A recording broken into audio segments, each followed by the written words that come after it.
สวัสดีค่ะพ่อแม่พี่น้องสวัสดีFCทุกท่านเนาะค่ะกลับมาพบมาพอกับเจตาพารวยคือเก่าค่ะในทางช่อง YouTube คลิปนี้เจตาก็จะว่างแนวทางของฮานอยค่ะฮานอยมีทุกวันออกทุกวันค่ะรูด3น้อยในช่องของเจตาพารวยค่ะจะมีรอบพิเศษ5:30ปกติ6:30 VIP 1:30ค่ะคลิปนี้จะมีซีเซียนดังคือเก่าค่ะพี่น้องเจตาพารวยอสมใจแนวทางพ่อเก่งเจ๊ปากแดงค่ะมาตามต่อไปมือนี้วันที่18เนาะค่ะเห็นอยู่นี่ประวัติของเจตาพารวยค่ะพี่น้องของเจตาเข้าไป2 รอบค่ะหมู่บ้านนี่2 รอบพิเศษเนาะค่ะ2ตัวบนแต่เข้าไปตัวกลับเนาะค่ะ821ล่าง62ของเจตาเข้าไป12เนาะค่ะเข้าไปตัวกลับมี3ตัวรอบพิเศษ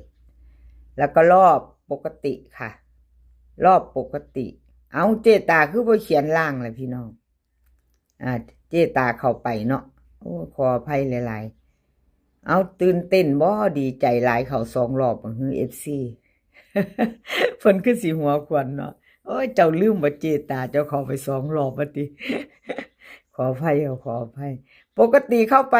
484ค่ะเจตาเข้าไป84 2ตัวบนเนาะค่ะล่างเจตาลืมเขียนพี่น้องเอ้ยขอโทษขออภัยหลายๆผิดพลาดไป2 รอบค่ะของเจตาพิเศษกับปกติเนาะใครจะตามต่อน้ำเจตามื้อแรงค่ะรูด3น้อยก็เตรียมแคปหน้าจอเนาะพิจารณาเบิ่งเอาชอบก็จัดขัดก็ผ่านค่ะเลขทุกตัวเอามาวางเพื่อเป็นแนวทางโปรดใช้วิจารณญาณในการรับชมเป็นอย่างสูงค่ะพิจารณาเอาค่ะพี่น้องถ้าบ่ชอบก็ผ่านไปเนาะ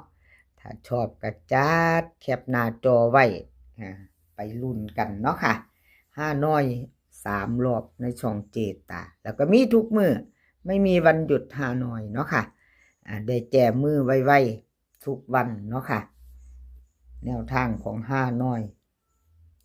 เอามาเบิ่งแนวทางใหม่ของเจตาค่ะแนวทางใหม่ของเจตาพารวย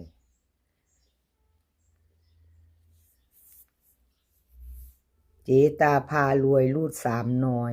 วิ่งรูดค่ะ3กับ8 3กับ8 3ตัวค่ะ4หาง37 39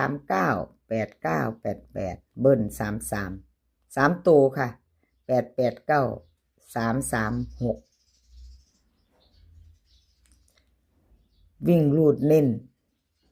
เด่น3ก็เด่น8ทอกันค่ะเจตา3936กับ88ค่ะ36กับ88 3ตัวเน้นหางเดียวค่ะ889เอาแคปหน้าจอค่ะใครจะไปต่อกับเจตาเนาะค่ะใครจะไปต่อก็แคปหน้าจอค่ะแคปหน้าจอไว้ว่านเขา2 รอบมื้อนี้มาเป็นรุ่นใหม่ไปต่อพี่น้องเนาะไปต่อแนวทางพ่อจริงหลุดหลายมือแล้วเด้อพี่น้องเนาะชัดเจนเนาะค่ะเจตาก็ได้หลุดก็คือหลุดเนาะค่ะก็บ่มีแนวแน่นอนเนาะอะไรก็เกิดขึ้นได้เนาะค่ะกราบขอโทษขออภัยแนวทางพ่อจริงเนาะค่ะหมู่บ้านนี้แนวทางเพิ่นหลุดไปค่ะบ่เข้าเนาะบ่เข้าบ่เดินเพิ่นฝากมาบอกอยู่ค่ะอันเจตาบอก FC ในเด้อแนวทางอัน5น้อยมันหลุดดีแถวว่าซั่น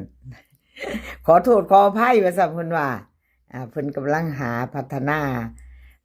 าอันแนวทางอยู่ค่ะเพิ่นก็ว่าจะพยายามอยู่มันหลุดเนาะหลุดติดกันหลายมือเนาะค่ะแนวทางพอเก่งบ่มีแนวแน่นอนเพิ่นก็ซอกหาอยู่ค่ะเพิ่นฝากบอกขออภัย FC นำอยู่บอกเจตาบอกให้แน่ว่าซั่นบอกให้แล้วค่ะก็บ่เป็นหยังดอก FC เพิ่นเข้าใจอยู่เป็นเรื่องธรรมดาเนาะเป็นเรื่องธรรมดาเนาะพี่น้องว่าบ่แต่ว่าผู้เพิ่นเฮ็ดแนวทางเพิ่นก็อยากให้เข้าแล้วเนาะค่ะอยากให้แนวทางเพิ่นมาเพิ่นเข้าเพิ่นปังเนาะแนวทางพ่อเก่งค่ะมาใหม่แล้วเอามาลุ้นกันต่อมื้อแรงพี่น้องรุ่นใหม่รูด3น้อยค่ะวิ่งรูดของพ่อเก่ง ห้ากับสี่ค่ะห้ากับสี่ห้าสามห้าสี่สี่หกสี่เจ็ดเบิ้ลค่ะห้ากับสี่สี่สามตัวค่ะห้าสี่หกสี่สี่เจ็ดห้าสามห้าค่ะวิ่งโลดเพิ่นห้ากับสี่ค่ะเด่นเท่ากันห้าสี่กับสี่เจ็ดค่ะสี่เจ็ดสี่เจ็ดสามตัวแคปหน้าจอค่ะพี่น้องลุ้นกันมื้อแรกวันที่18เนาะหาน้อยมีให้มาแก้มือนี้พี่น้องมามือนี้ลุ้นกันใหม่ไปต่อ3 รอบเนาะค่ะ5 โมงครึ่ง6 โมงครึ่งแล้วก็ VIP 1 ทุ่มครึ่งเนาะค่ะจะมี3 รอบไปแก้กันใหม่ไปต่อเนาะค่ะ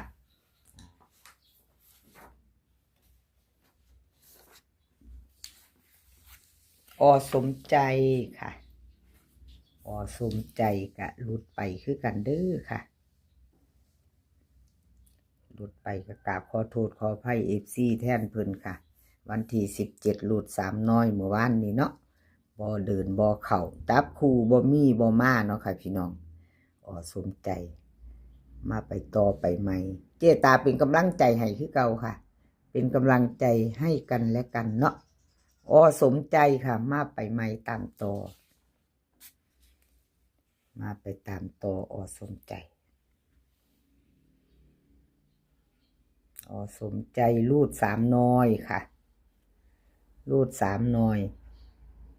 วิ่งรูดเพิ่นให้7กับ9ค่ะ7กับ9 2ตัว4หางค่ะ71 70 93 92เบิ้ล77กับ99ค่ะ3ตัว3หางค่ะ970 792 771วิ่งรูดค่ะเด่นทอกัน7กับ9 2ตัวค่ะ71 92 3ตัว771ค่ะแคปหน้าจอเอาไปลุ้นใหม่พี่น้องแจมือฮานอยมีทุกวันออกทุกวันเนาะค่ะรอบที่แล้วพิเศษ5 โมงครึ่งปกติ6 โมงครึ่ง VIP 1 ทุ่มครึ่งไปไม่ไปต่อกับสมใจค่ะกราบขอบคุณสมใจที่ให้แนวทางมาว่างทางช่องของเจตาเนาะค่ะกราบขอบพระคุณเป็นอย่างสูงเนาะกราบขอบพระคุณหลายๆค่ะมาไปต่อของเจปากแดง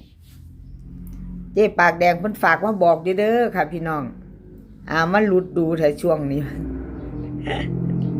อะไรก็เกิดขึ้นได้เนาะฝากขออภัย FC ค่ะของเพิ่นบ่เข้าเนาะขออภัย FC แทนเจปากแดงเนาะค่ะมาไปต่อมือนี้กับขอบคุณเจปากแดงหลายๆค่ะที่ให้แนวทางมาว่างทางช่องเนาะค่ะกับขอบคุณเป็นอย่างสูงเอามาตามกันต่อไปใหม่ค่ะแก้มือนี้พี่น้องมาไปต่อมือนี้อะไรก็ไม่แน่นอนเนาะค่ะเป็นเพียงแนวทางเนาะมีเขามีหลุดมาได้ไปได้เนาะค่ะ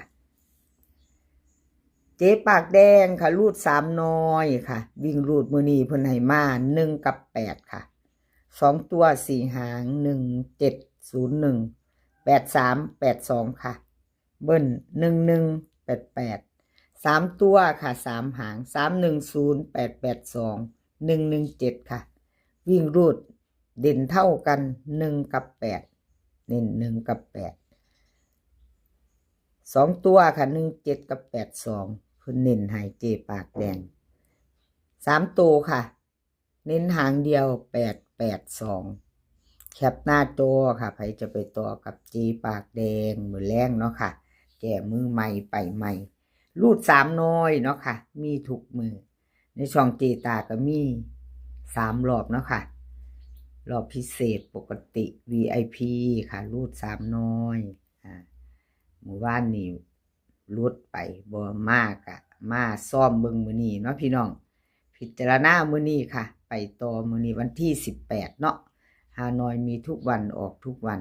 คลิปนี้ขอให้พี่น้องโชคดีกับฮานอยค่ะมื้อแรงให้โชคดีกันทุกคนให้โชคดีทั้ง3 รอบเนาะค่ะมื้อนี้ก็ขอให้มีความสุขภาพร่างกายแข็งแรงกันทุกคนเดินทางไปไสก็ขอให้ปลอดภัยค่ะ เดินทางไปขอให้มีโชคกลับมาก็ขอให้มีชัยคลิปหน้าพอกันไหมค่ะคลิปนี้สวัสดีค่ะ